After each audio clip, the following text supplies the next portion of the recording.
Bonjour, alors pour faire court, si vous êtes deux à regarder cette vidéo, alors l'un d'entre vous a déjà perdu son emploi dans les prochaines années. Si vous avez tout votre argent en monnaie, alors attendez-vous à le perdre à court terme. Voilà, vous venez d'avoir la version courte, un bon résumé condensé de ma vidéo. Alors mettez-moi un petit j'aime et un commentaire pour soutenir la chaîne et abonnez-vous si ce n'est pas encore fait. Et si par contre vous voulez en savoir plus, alors on se retrouve juste après ça.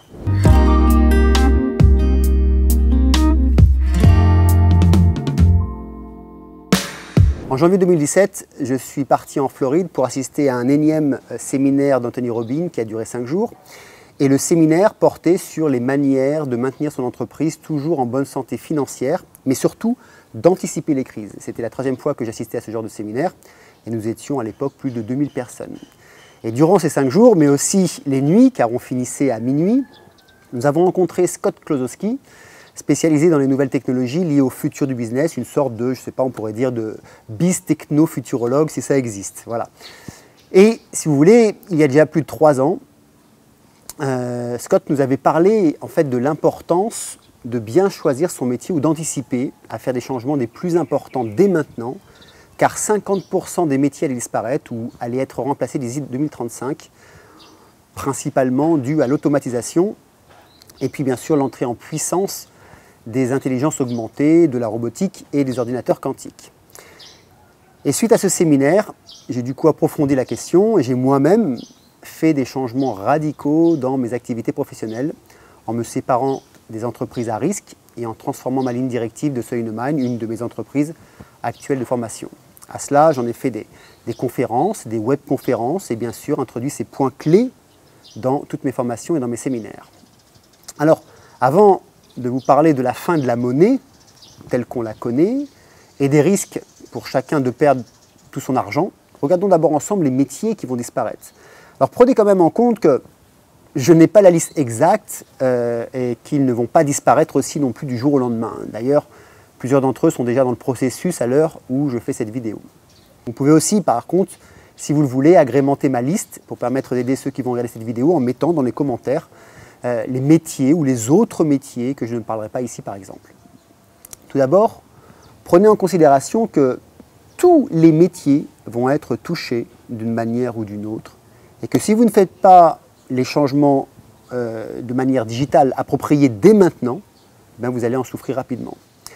Une étude de 121 pages disponible en PDF de The Future of Skill, Employment in 2030, les emplois en 2030 et je crois que c'est l'avenir des compétences, en parle d'ailleurs très clairement. Je vous mets d'ailleurs tous les liens dans la description. Là, par exemple, sur ces 3 schémas, ils font une extrapolation du nombre d'emplois pour 3 professions, depuis les années 2000 jusqu'en 2030. Ici, les métiers de coach et de formateur qui ont une courbe relativement exponentielle. On peut le comprendre vu les pertes de repères que nous vivons actuellement. D'ailleurs, je peux le constater personnellement parce que moi-même, je forme des coachs, je forme des formateurs et mes formations liées à la maîtrise de soi, l'apport de compétences, mais aussi de gestion de nouvelles entreprises sont en grande augmentation actuellement. D'ailleurs, mes meilleurs chiffres d'affaires mensuels de 2020 ont été faits durant les périodes de confinement alors que je ne faisais aucune pub, principalement des chefs d'entreprise qui m'ont contacté pour modifier leur mindset, mais aussi la structure organisationnelle de leur business. Ensuite, au milieu de ce schéma, on peut voir le graphe pour les vendeurs en vente directe. Là, on est dans une courbe qui tend à disparaître. Eh bien oui, nous n'avons plus besoin de personne, plus besoin d'une personne intermédiaire plutôt, aujourd'hui pour vendre un produit. Et demain, ce sera direct au consommateur. Les sites, les pages de lancement Internet font mieux ce rôle actuellement. Et puis à droite, si on regarde, les métiers agricoles qui vont avoir une stabilisation. Attention, les emplois en agriculture, eux aussi, vont subir une baisse, comme on le verra tout à l'heure. Là encore, ça coule de source, puisque si nous voulons rester en vie et ne pas sombrer dans un suicide collectif dû à une surconsommation, nous allons devoir revenir aux sources. Et la terre qui nous accueille est la première source, non ?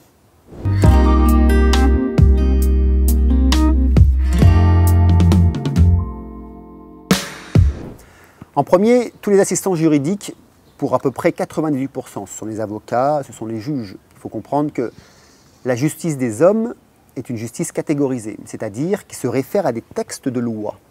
Pour vous donner une idée, en 2018, il y avait en France 10 500 lois et 127 000 décrets, 7 400 traités et 17 000 textes communautaires. Donc même si vous êtes le meilleur des avocats ou des juges, puisque de toute manière vos décisions seront toujours en rapport avec celles d'une loi écrite, il vous faudra aller les rechercher, les lier avec la cause que vous devez défendre ou que vous devez juger. Aujourd'hui, les programmes d'intelligence artificielle peuvent traiter 10 000 fois plus de cas en une heure qu'un humain en une journée et avec 99% de meilleurs résultats. D'ailleurs, les premiers essais ont été faits en août 2019 aux États-Unis. Alors, idem pour les comptables, 94% d'entre eux vont disparaître. Bah oui, n'essayez même pas de concurrencer les machines pour faire des calculs mathématiques. Ensuite, il y a les métiers de serveur pour 94% d'entre eux. Le premier resto robot a d'ailleurs ouvert à San Francisco en août 2015. Puis d'autres ont suivi à Tokyo avec le techno-robot Cabaret par exemple, mais aussi au Népal avec ce robot serveur. Et puis la start-up Beer Robotics a dévoilé son robot serveur en septembre 2019. De là à ce que les cuisiniers se fassent aussi remplacer, il n'y a qu'un petit pas. La bonne nouvelle, c'est pour le contrôleur des impôts. 93% d'entre eux n'existeront plus. Là, je pense que ce n'est pas un problème pour vous, pour moi non plus d'ailleurs. Et un secteur des plus touchés, ce sont les techniciens de laboratoire médical pour 90%. Il faut savoir que depuis 2011, à l'hôpital Saint-Louis à Paris, c'est une plateforme de diagnostic biologique automatisée qui analyse les prélèvements. Elle ne traite pas moins de 1400 dossiers par jour et fournit pas loin de 1 million de résultats par mois. Et ça, à tous les services. Et les cancérologues du Memorial Sloan Kettering Cancer Center utilisent aujourd'hui le Watson d'IBM pour fournir des diagnostics de traitement du cancer. La machine a d'ailleurs étudié 600 000 rapports sur 1 500 000 patients.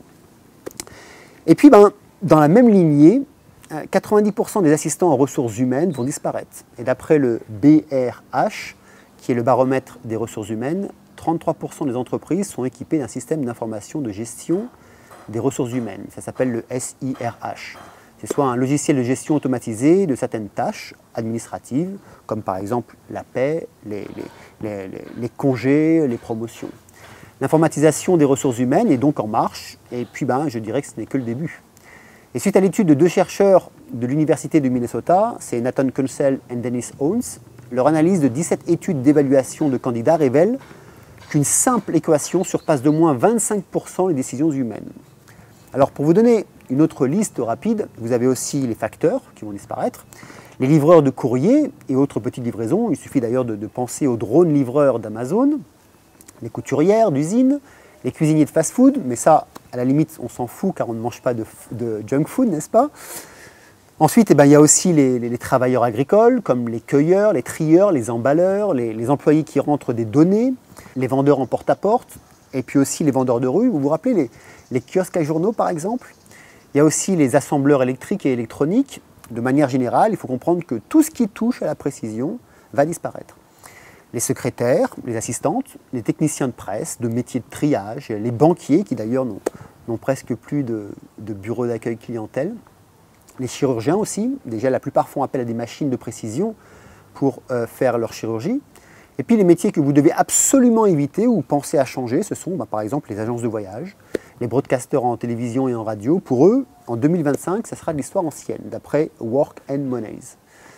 Et puis il y a aussi les cadres intermédiaires. Alors il vaut mieux être dans les cadres haut placés ou indispensables en compétences que de faire partie de l'intermédiaire. Le monde de demain évitera d'ailleurs tout intermédiaire car les structures pyramidales explosent totalement pour laisser la place à des systèmes en réseau. Mais il y a aussi les caissiers, puis les caissières de supermarchés, mais aussi les caissiers de casinos, et puis les planificateurs financiers, et puis au milieu de tout ça, les fleuristes. Et oui, 25,6% ont disparu entre 2005 et 2015. Et il est prévu encore 16,6% d'ici 2025. Il y a aussi les journalistes aussi qui sont dans le collimateur avec 10% de pertes dans les 10 prochaines années. Mais aussi dans le secteur de la bijouterie, des finitions de meubles, même dans la musique, les arrangeurs en ligne qui remplacent les ingénieurs du son existent déjà et vous permettent par exemple aujourd'hui de sortir une musique sans passer par un studio d'enregistrement.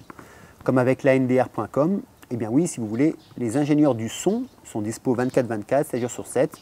Et puis les nouveaux artistes peuvent maintenant faire enregistrer pour moins cher et plus rapidement, et ça dans le monde entier.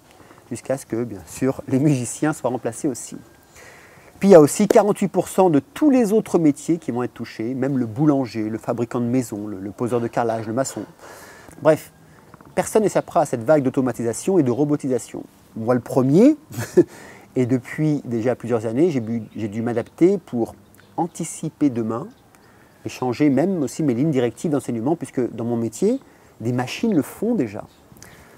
Alors bien sûr, le chauffeur de taxi, les transporteurs routiers, les conducteurs de train risquent de disparaître avec les voitures sans chauffeur. Le monde de demain sera un monde bien différent de celui que nous avons connu. Alors, je ne dis pas qu'il sera pire ou meilleur, mais juste différent.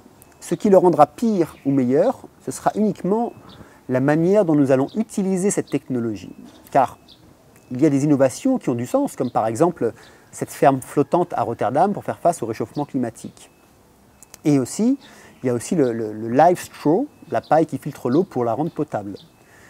Mais il y a aussi les jeux vidéo qui deviennent des contre-attaques à la censure avec le jeu de Minecraft, où des joueurs en ligne ont créé une bibliothèque virtuelle pour y placer des articles et des livres censurés par les gouvernements. Ça serait pas mal d'ailleurs qu'on fasse la même chose pour les vidéos YouTube. Et puis dans les belles innovations, peut-être qui verront le jour, on peut dire peut-être une médecine personnalisée qui sera en fonction du métabolisme de chaque patient et non une médecine normalisée. Bref, les nouveaux métiers de demain ne manqueront pas non plus. Cela a toujours été ainsi. Dans toutes les ruptures, il y a eu des pertes de métiers et d'autres sont apparus. Prenez par exemple les métiers qui ont déjà totalement disparu et qui ont été remplacés, et pour certains qui sont même passés en fait inaperçus. Il y a eu le télégraphiste, avec le dernier télégramme envoyé en France en 2018, et oui, ça date d'hier matin. Il y a eu le réveilleur qui a été remplacé par nos iPhones et puis par nos réveils. Le placeur de quilles au bowling remplacé par une automatisation. Il y a eu aussi le poinçonneur, disparu depuis les années 70 avec les machines à tickets que nous connaissons tous aujourd'hui. Puis il y a aussi l'allumeur de réverbère, avec d'abord des lampes à huile remplacées par le gaz, qui déjà pouvaient être allumées automatiquement, puis totalement disparu avec l'arrivée de l'électricité et maintenant totalement automatisée. Il y a aussi les dactylos, encore très présentes il y a seulement 30 ans. Donc, alors oui, ce que je veux dire par là, c'est que tous les métiers vont être touchés de plein fouet en tout cas durant ces 15 prochaines années. Et ça va aller en exponentiel. Mais si vous anticipez dès maintenant, vous serez comme ces personnes qui ont vu leur métier disparaître et se sont reconvertis, ou mieux encore, si vous êtes entrepreneur idéalement, serait de faire votre switch dès maintenant et de manière progressive. C'est ce que j'explique dans mes webinaires et mes formations pro. Vous avez d'ailleurs ma prochaine conférence en ligne que je fais à ce sujet jeudi 18 juin à 18 h en France. Donc je vous mets le lien si vous voulez dans la description. Donc mon conseil, là maintenant, c'est de ne plus utiliser de business plan pour faire des projections sur le futur, mais de mettre en place une carte complète de votre entreprise que personnellement, moi, je découpe en 6. Premièrement, l'anticipation dans les saisons du changement, donc l'anticipation pour vous, pour vos employés, vos collaborateurs, mais aussi le sens de votre entreprise. Ensuite, numéro 2, les innovations stratégiques, c'est ce que j'appelle l'anticipation de la technologie. Ensuite, les produits et les marketing de fond et de manière éthique et durable. Les optimisations et maximisations de votre entreprise, c'est tout ce qui est mis généralement de côté. Le numéro 5, c'est la légalité et la finance et aussi le consulting. Et ensuite, la communauté de réseau, car aujourd'hui, il est plus important d'aimer vos clients que vos produits. La philosophie Zen d'ailleurs est très simple, c'est donner de la valeur et de la reconnaissance à vos clients, plus de valeur et de reconnaissance, et encore plus de valeur et de reconnaissance, et toujours plus de valeur et de reconnaissance. Du coup, avec ce système de cartes et de découpe de l'entreprise en 6 secteurs, je revisite ainsi toute mon entreprise tous les 3 mois en totalité. Avoir une carte de nos jours est bien plus sûr que d'avoir un business plan. Car le temps que vous mettiez en place ce business plan, il faut savoir que tout ce que vous avez inscrit dedans est déjà devenu obsolète vu que tout va trop vite de nos jours.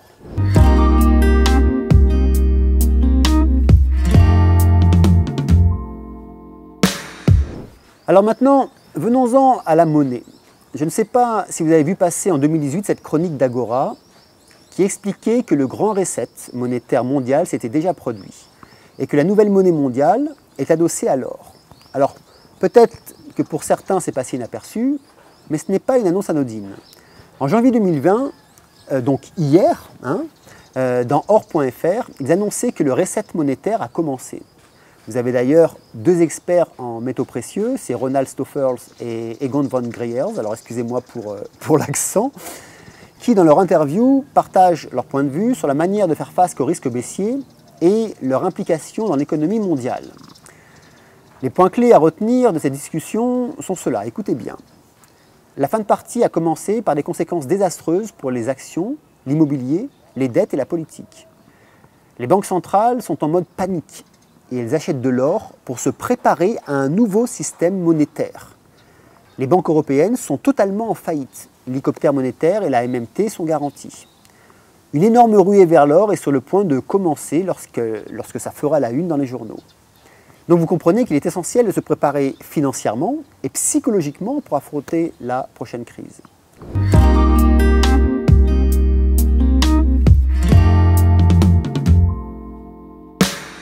Eh bien rappelez-vous, j'en avais parlé au tout début de la crise de cette pseudo-pandémie du Covid-19.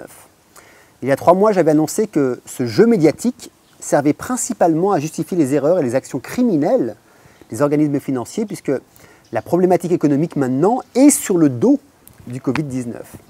Eh bien, pour répondre à la question, il faut savoir que c'est aujourd'hui que ça va commencer, puisque de plus en plus de médias de masse l'annoncent ouvertement. Ici, Le Figaro, il y a 7 jours, le jour où je fais cette vidéo, qui annonce la grande réinitialisation qui a été une annonce du FMI en mars dernier, et le Covid à bon dos. Regardez. Il est de notre devoir de rétablir un système fonctionnel de coopération mondiale, intelligente, structurée, pour relever les défis des 50 prochaines années. Le Covid-19 a accéléré notre transition vers l'ère de la 4e révolution industrielle. Nous devons nous assurer que les nouvelles technologies dans le monde numérique, biologique et physique restent centrées sur l'homme et servent à la société dans son ensemble, en offrant à chacun un accès équitable. Nous ne devons pas rater cette fenêtre d'opportunité. Alors, bien sûr, on parle ici de modifier notre monnaie de manière purement numérique et de réinventer un système économique. Et puis, dans Économie Matin, Charles Sana l'annonce aussi avec un titre un peu plus dévastateur. Mais c'est normal, lui, il est indépendant. La grande remise à zéro du système est officiellement admise, elle aura lieu et va vous ruiner. Et oui, le grand reset monétaire est officiellement admis par le FMI, qui a été clairement annoncé par Christine Lagarde, la patronne du FMI. Alors pour ceux qui ne savent pas ce qu'est le FMI, c'est le Fonds monétaire international. Et puis c'est une institution qui regroupe, je crois, 189 pays, si je ne fais pas d'erreur.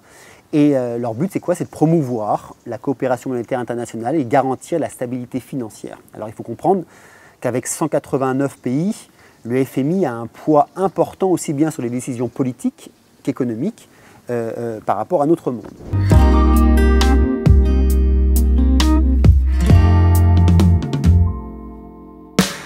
Pour faire court, avec les différentes crises économiques, celle des subprimes en 2008, puis celle du Covid-19, eh bien, les États ont dû aider les peuples, ont dû aussi aider les entreprises, donc imprimer sans cesse de la monnaie et à des très gros volumes. Donc, la masse monétaire est énorme, ce qui a fait chuter sa valeur. Et oui, tout ce qui est rare a de la valeur, comme ma femme.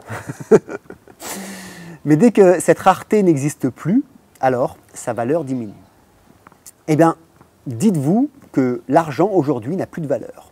Alors la seule manière de lui redonner de la valeur, c'est de faire une remise à zéro et de créer une nouvelle monnaie. En d'autres termes, les compteurs vont être remis à zéro et vous serez probablement ruiné, sauf si vous faites les bons choix dès maintenant. Les dettes des États et des organismes financiers ne pouvant pas être remboursées, il n'y a pas le choix pour gagner une économie stable, il va falloir faire un reset. Et Carl Descombes, d'Objectif Éco, l'annonce pas plus tard que le 6 mai. Au passage, les États vont saigner les peuples tant que possible, au travers des impôts, mais aussi au travers de l'épargne. En France, assurance vie et livret A. Pour au final, laisser les particuliers avec une épargne dans une monnaie de singe. Pour lui, l'euro perdra toute crédibilité et disparaîtra. Les peuples ne voudront plus de cette devise qui a causé leur ruine. Et puis le dollar risque de suivre le même chemin alors que le yuan des Chinois, pour eux, ça dépendra uniquement des montants de réserves amassés. Et la suite, eh bien, comme ça s'est toujours passé, l'ancienne monnaie fiduciaire qui a perdu son crédit disparaîtra et une nouvelle la remplacera. Au passage, tous les détenteurs de l'ancienne monnaie seront ruinés. Honnêtement, je ne pense pas qu'il y aura une gouvernance mondiale, car les peuples ne voudront pas. Cependant, la monnaie de remplacement, elle, sera vraisemblablement mondiale, mais pas accessible aux particuliers. Il y aura alors des devises nationales pour faire tourner l'économie au quotidien.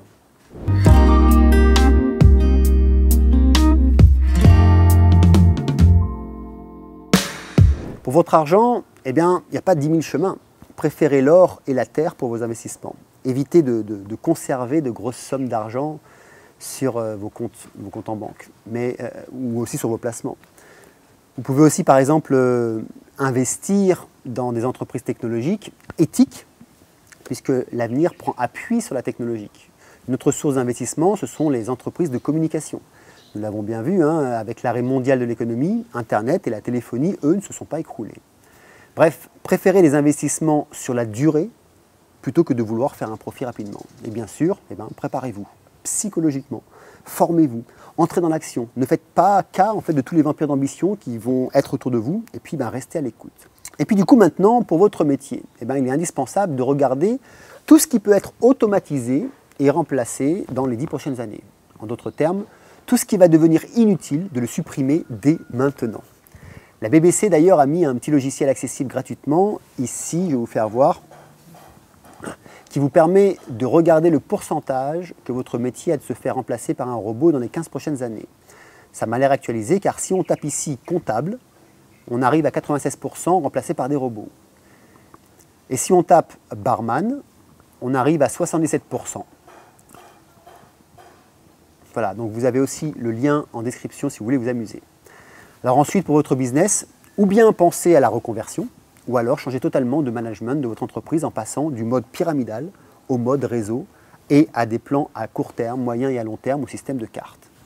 D'ailleurs, si vous voulez en savoir plus, venez me rejoindre jeudi 18 juin à 18 h à ma webconférence sur ce sujet. Elle est gratuite. Donc quoi qu'il en soit, la philosophie 3M est indispensable à partir d'aujourd'hui. Faire moins mais mieux, travailler moins mais mieux, investir moins mais mieux, consommer moins mais mieux, voyager moins mais mieux, etc. Donc le monde de demain, nous le créons aujourd'hui. Et prenez en considération que les innovations ne sont pas négatives en soi. C'est uniquement la manière dont nous les utiliserons qui nous diront si elles le sont ou pas. Prenez l'exemple par exemple de certains réseaux sociaux qui sont devenus des poubelles de décharge émotionnelle et des lieux de réaction ne mettant plus les gens dans l'action dans la vie réelle. Donc du coup, pour finir cette vidéo, je vous dirais de rester conscient du monde qui vous entoure et puis d'accepter votre incarnation. Car si vous vivez à cette époque, c'est que ça a du sens pour vous. Et puis, ne vous laissez pas charmer par la pseudo-technologie. Informez-vous, entourez-vous des bonnes personnes. Vous savez, ces petits elfes qui vont créer le monde vert de demain, en regardant les gros dinosaures politiques, financiers, éducationnels s'effondrer. Voilà, pour finir, je vous dirais, ne tombez pas avec eux. Et pour ça, choisissez votre camp. Choisis la pilule bleue et tout s'arrête. Après, tu pourras faire de beaux rêves et penser ce que tu veux. Choisis la pilule rouge, tu restes au pays des merveilles. Et on descend avec le lapin blanc au fond du gouffre.